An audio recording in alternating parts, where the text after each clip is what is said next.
सभी को हमारे चैनल रितेश श्रीवास्तव क्लासेस पे हार्दिक स्वागत है।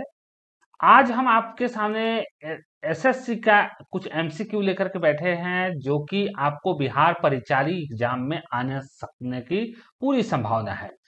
तो जितने भी हमारे चैनल को देख रहे हैं लाइव, कृपया आप सभी लोग इसको रिपीट मोड में कर लीजिए या कॉपी पेन पे लिख करके इसको नोट कर लीजिए। तो दोस्तों, आज हम जब जो वीडियो आपके सामने बना रहे हैं एमसीक्यू का, इसका मेन मोटो है कि बिहार में जो कर्मचारी चयन आयोग यानी कि बीएसएससी के थ्रू एक वैकेंसी आई है बिहार परिचारी की, यानी कि ग्रुप डी की वैकेंसी आई है, जिसमें बहुत सारे विभागों को मिला करके कंबाइंड एग्जाम लिया जा रहा है।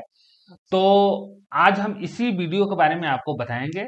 तो चलिए चलते हैं नेक्स्ट स्क्रीन पे और बताते हैं आपको कि भाई इस एग्जाम में जो क्वेश्चन आने वाले हैं वो किस प्रकार के क्वेश्चन हो सकते हैं। तो हम आ चुके हैं अपने नॉर्मल स्क्रीन पे और आप देख सकते हैं कि यहाँ पर जो क्वेश्चन कह रहा है कि पंचायत समिति का पदेन सदस्य सचिव होता है।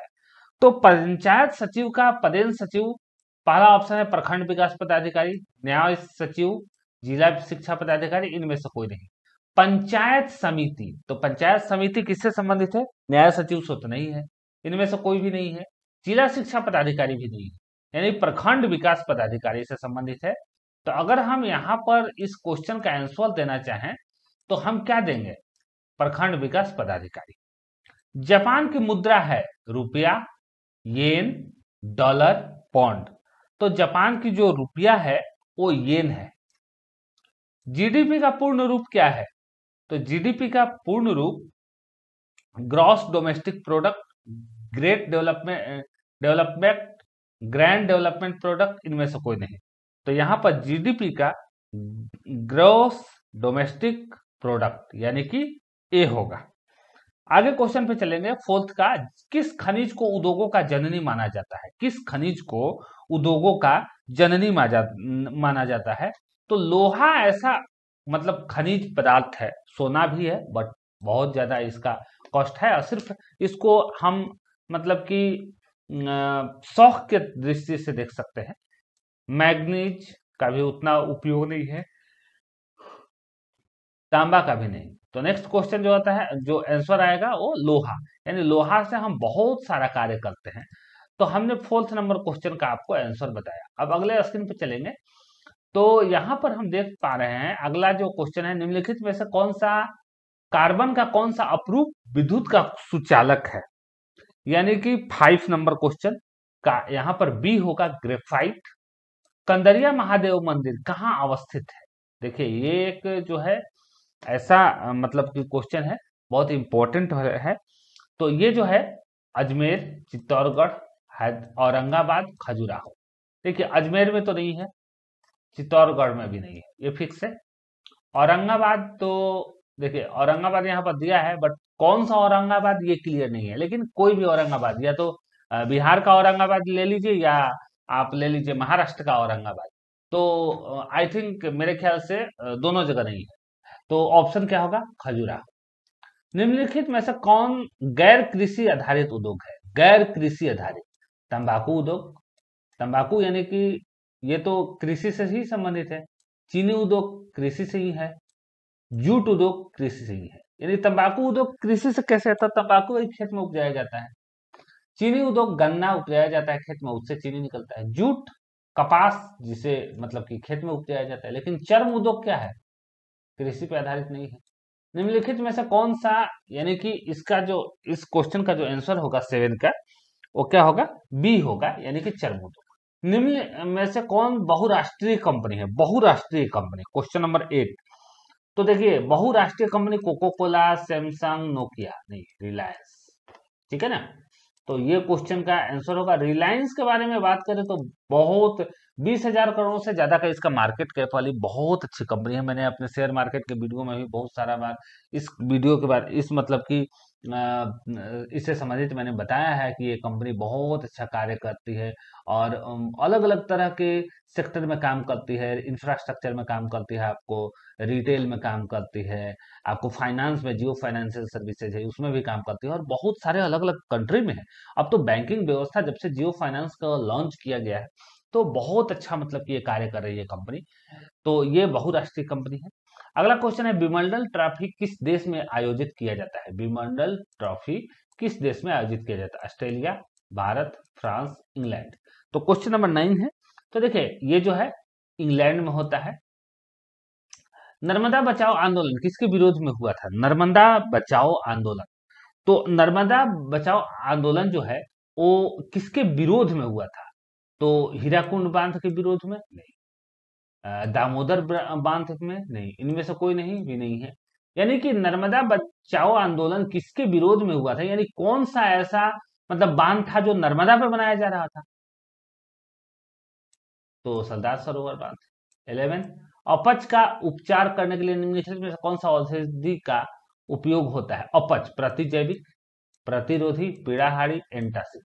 तो आई थिंक 11 का जो क्वेश्चन का जो आंसर है वो एंटासिड ही होगा, क्योंकि एंटासिड बहुत सारा सिरप भी आता है।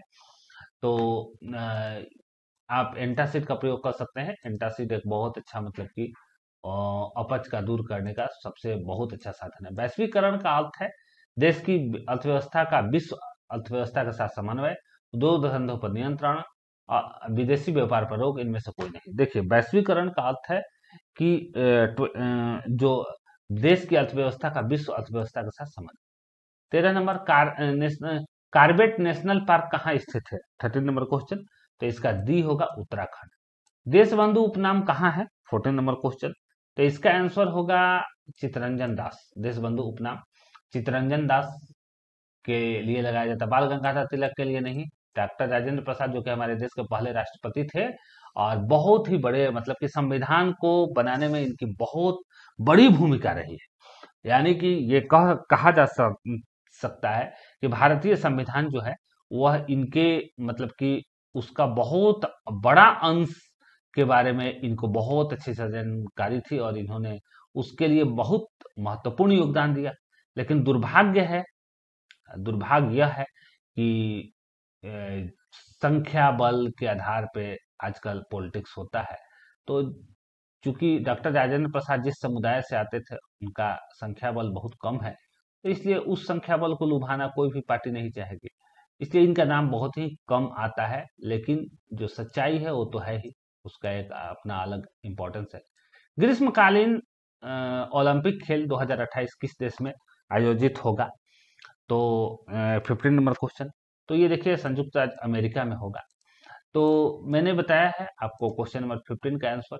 अब अगर हम बात करें 16 नंबर क्वेश्चन, तो 16 नंबर क्वेश्चन का अगर हम बात करें तो निम्नलिखित में से कौन आध्यात्मिक खनिज का उदाहरण है?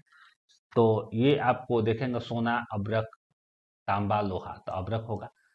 प्रथम पंचवर्षीय योजना का क्या वर्ष था? यानी अगर हम कह सके कि प्रथम पंचवर्षीय योजना कब लॉन्च हुई, चाहे कब से चल रही है, तो इसका आंसर होगा 1951 से 56। बिहार का कौन सा जिला चावल का कटोरा के नाम से जाना जाता है? तो बिहार का कौन सा जिला चावल का कटोरा माना जाता है? तो देखिए रोहतास बहुत बड़ा जिला है और बहुत बेहतर मतलब कि इसका व्यवस्था है। नहर नहरों की बहुत अच्छी व्यवस्था है इस जिला में, अंग्रेज के जमाने से ही चला आ रहा है। तो ये चावल का कटोरा है। और शाहबाद का तो लगभग सभी जिला चावल का कटोरा के रूप में जाना जाता है, लेकिन बिहार का रोहतास का सबसे महत्वपूर्ण मतलब कि स्थान है। किस मृदा को रेगुर मृदा भी कहा जाता है? यानी कि किस मिट्टी को? तो 19 नंबर क्वेश्चन है। तो इसका है जलोढ़ मृदा, काली मृदा, पर्वतीय मृदा, पीली मृदा। तो काली। अब हम अगला क्वेश्चन की तरफ चले, यानी कि 20 नंबर क्वेश्चन। तो भारतीय रिजर्व बैंक की स्थापना किस वर्ष हुई? 20 नंबर क्वेश्चन। तो 1935 में भारत की रिजर्व बैंक यानी आरबीआई की जो है घोषणा हुई थी। तो दोस्तों मैंने आप लोगों को आज के इस वीडियो में आपको बताया कि भाई क्या बोलते हैं आप कैसे बिहार में जो वैकेंसी आ रही है बिहार परिचारी की उसकी तैयारी कैसे कर सकते हैं। तो इसके रिगार्डिंग आप देख सकते हैं आप अपने स्क्रीन पे कि हम इस चैनल पे बताए हैं। अगर आपको हमारी वीडियो अच्छी लगती है तो जरूर लाइक कमेंट किया कीजिए और इससे हमारा एक उत्साहवर्धन होता है। अगले वीडियो में फिर आपको इसी से मतलब इसी वैकेंसी से संबंधित वीडियो लेकर के आएंगे। तब तक के लिए धन्यवाद।